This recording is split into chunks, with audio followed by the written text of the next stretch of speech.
अस्सलाम वालेकुम। कैसे हैं जनाब। आज जो हमारा लेक्चर है वो रैंडम मॉड्यूल के बारे में है कि पाइथन में रैंडम मॉड्यूल कैसे काम करते हैं। जैसे कि नाम से ही ज़ाहिर है कि ये रैंडमली वैल्यूज़ को उठाता है। Python has a built in module that you can use to make random numbers. तो ये इस्तेमाल होता है ये रैंडम नंबर्स को यूज़ करने के लिए कि रैंडम नंबर उठाता है ये।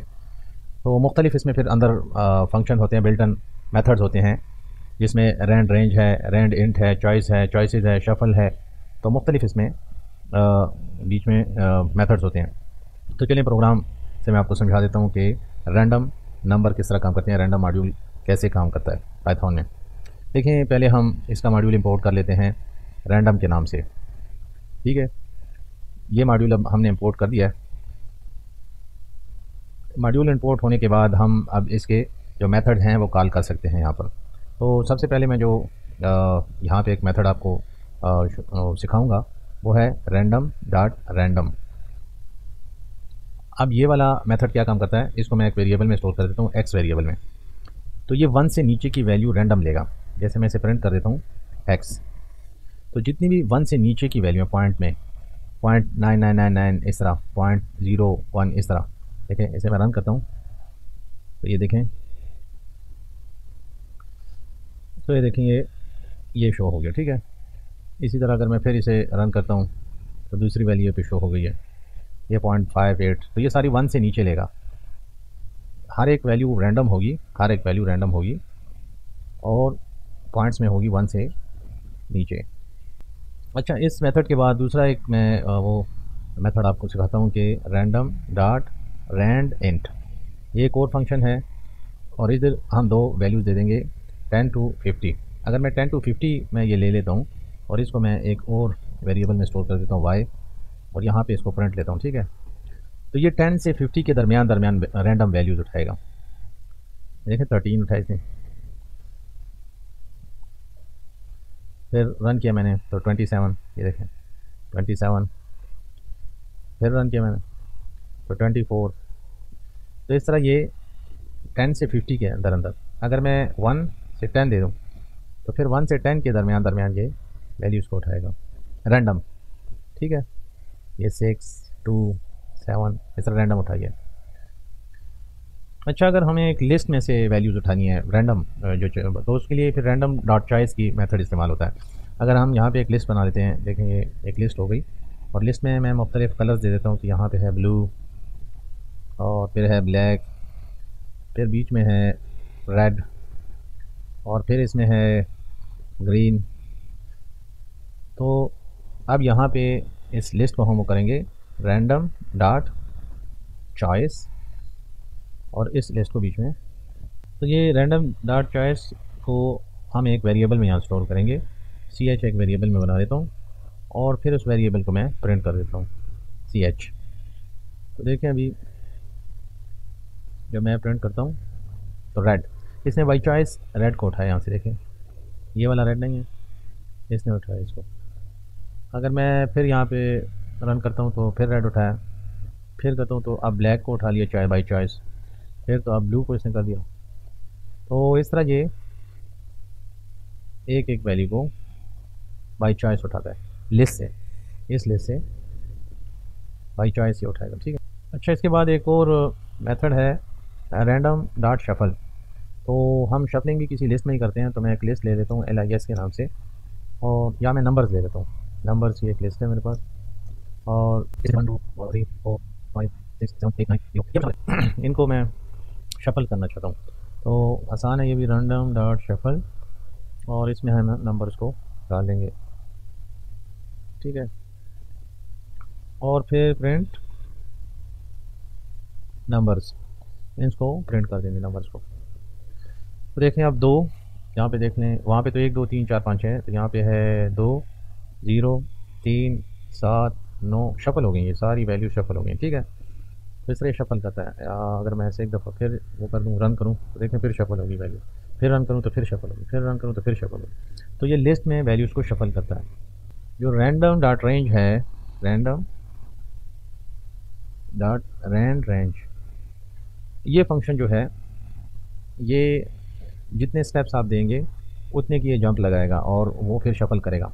मैं आपको समझा दूँ। अगर मैं यहाँ पे 10 लिखता हूँ और 100 लिखता हूँ, ठीक है, और फिर मैं 10 लिखता हूँ, तो ये 10-10 के गैप के साथ उन वैल्यूज़ को शफल करता रहेगा, 10-10 की। इसको मैं उसमें वेरिएबल में स्टोर कर देता हूँ रैन के उससे, और फिर प्रिंट रैन। चलिए मैं इसको प्रिंट करता हूँ, तो देखें 50, यहाँ पे इसने 50 दिया यहाँ पे। तो ये देखें 10, 20, 30 या 50, 90 इस तरह की वैल्यूज़ देगा ये। यहाँ पे 30, देखिए यहाँ पे 30, फिर यहाँ पे 50 ये रहा। तो अगर मैं यहाँ पे 2 का स्टेप दे देता हूँ, 2 का, तो फिर ये 2 के साथ रैंडम वैल्यूज़ प्रिंट करेगा। 2 के साथ 60, 12, देखें 12 आ गया यहाँ पे 12 है, ठीक है, 82।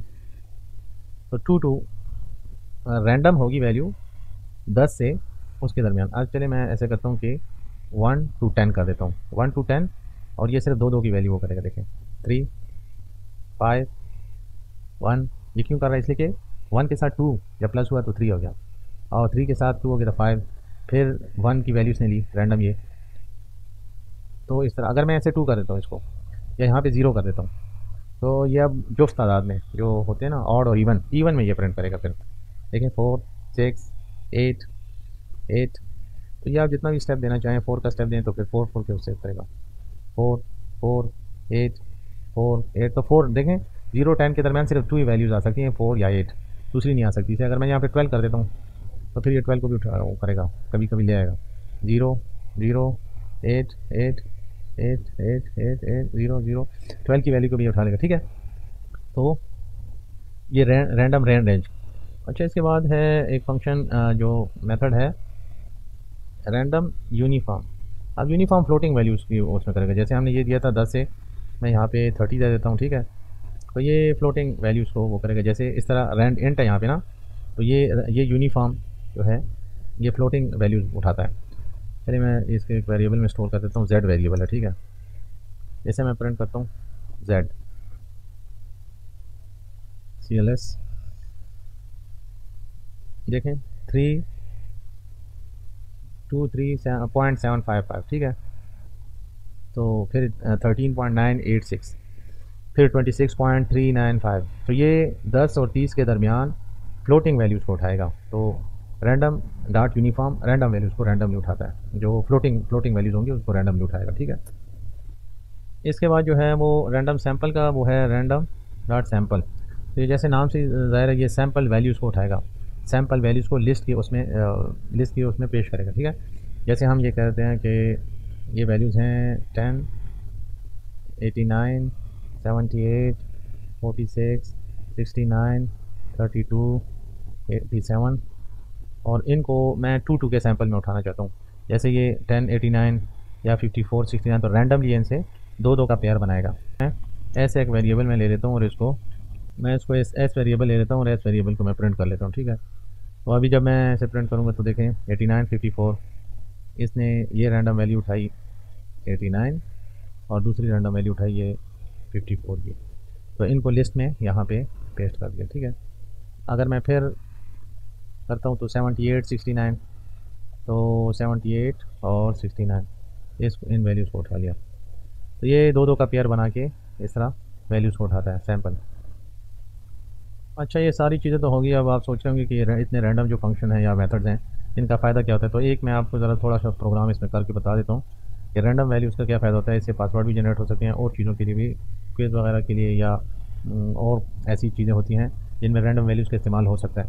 जैसे चले मैं ऐसे करता हूँ कि यहाँ पे एक वेरिएबल बना लेता हूँ लोअर, और इस में ABCDEFGHIJKLMNOP QRSTUVWXYZ ये वैल्यू दे देता हूँ। फिर यहाँ पे मैं अपर दे देता हूँ ये वेरिएबल, ठीक है, और इसमें देता हूँ ABCDEFGHIJKLMNOP QRSTUVWXYZ, ठीक है। और फिर यहाँ पे मैं देता हूँ नंबर्स, और नंबर्स में मैं यहाँ पे देता हूँ 0, 1, 2, 3, 4, 5, 6, 7, 8, 9। यहाँ पे मैं देता हूँ सैम्पल्स, ठीक है, और सैम्पल्स में मैं मुख्तलिफ सैम्पल्स डाल देता हूँ। यहाँ पे मैं देता हूँ ऐड, यहाँ पे देता हूँ, ठीक है, डाल के ये सैम्पल्स वगैरह मैं डाल देता हूँ, ठीक है। तो ये सारी चीज़ें मैं डाल देता हूँ, ठीक है। ये सैम्पल्स हो गए मेरे पास, और तो ठीक है, ये सारा हमने ले लिया। ये सारे वेरिएबल्स में हमने स्टोर कर दिए, samples, numbers, upper and lower case में जो स्ट्रिंग्स हैं। अब ऐसा करते हैं कि इनको हम जॉइन कर लेते हैं एक स्ट्रिंग में, कंकैटिनेट कर लेते हैं लोअर को प्लस अपर को प्लस नंबर्स को और प्लस सिंबल्स को। तो इन सारों को हमने वो कर दिया। अब यहाँ पे मैं अगर प्रिंट ले लेता हूँ इनका स्ट्रिंग का, तो देखिए यहाँ पे ये सारी स्ट्रिंग मेरे पास आ गई। ठीक है, ये सारी स्ट्रिंग जब आ गई, अब इसको मैंने, ये तो आ गया है, इसको ऐसा करते हैं कि अब एक लेंथ भी ले लेते हैं। लेंथ, यहाँ पे एक वेरिएबल मैंने लेंथ लिया और उसकी मैंने यहाँ पे कि मेरे पासवर्ड की लेंथ कितनी हुई। ठीक है, यहाँ पे 14 ले लिया। यहाँ पे एक और वेरिएबल मैंने बनाया पासवर्ड, यहाँ पे डबल कोलोन डाला और यहाँ पे एक मैं जॉइन का मेथड इस्तेमाल कर दूँगा जॉइन। अब ये जॉइन का एक मेथड हो गया। ठीक है, और इसके अंदर मैं रैंडम डॉट सैम्पल ये दे दिया और ये दो वेरिएबल्स दे दूंगा। देखें, दो आर्गूमेंट्स की ज़रूरत होती है हमें वहाँ पे। एक स्ट्रिंग, जब स्ट्रिंग मैंने दे दिया तो ये सारा स्ट्रिंग इसने ले लिया। ठीक है, ये सारी वैल्यूज़ इसमें, और दूसरा इसमें मैंने क्या दिया, लेंथ।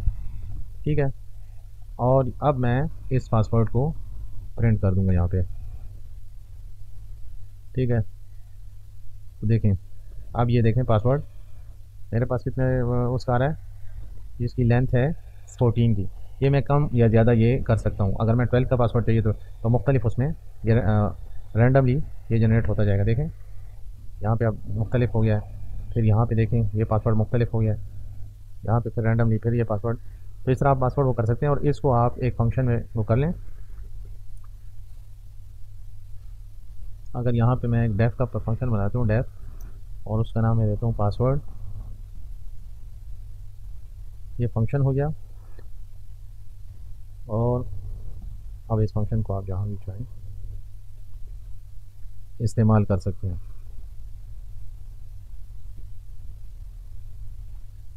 तो चलिए, फंक्शन ये आपका बन गया CLS। इसको रन करते हैं। ये देखें, आपका ये फंक्शन पूरा काम कर रहा है। तो अब सिर्फ ये पूरा प्रोग्राम अगर आप ना भी वो करें, ये एक जगह पे स्टोर कर दें और किसी भी जगह आपको पासवर्ड के इस पूरे प्रोग्राम की ज़रूरत है, बस इस फंक्शन को वहाँ पे सिर्फ ये लेकर आप कॉल कर सकते हैं। तो इसी तरह छोटे छोटे फंक्शन बनाकर और ये छोटी छोटी लॉजिक से आपने एक बड़े प्रोजेक्ट को बिल्ड करना है। उम्मीद है आपको ये लेक्चर अच्छी तरह समझ में आ गया होगा। इस पर मज़ीद प्रैक्टिस आप खुद करें। जितनी भी चीज़ों पे आप प्रैक्टिस करेंगे तो आप ज़्यादा आपकी वो जो है एबिलिटीज़ निकलती जाएंगी और आपकी प्रोग्रामिंग अच्छी होती जाएगी। मेरे चैनल को सब्सक्राइब कीजिए और बेल आइकॉन को दबा दीजिए। शुक्रिया।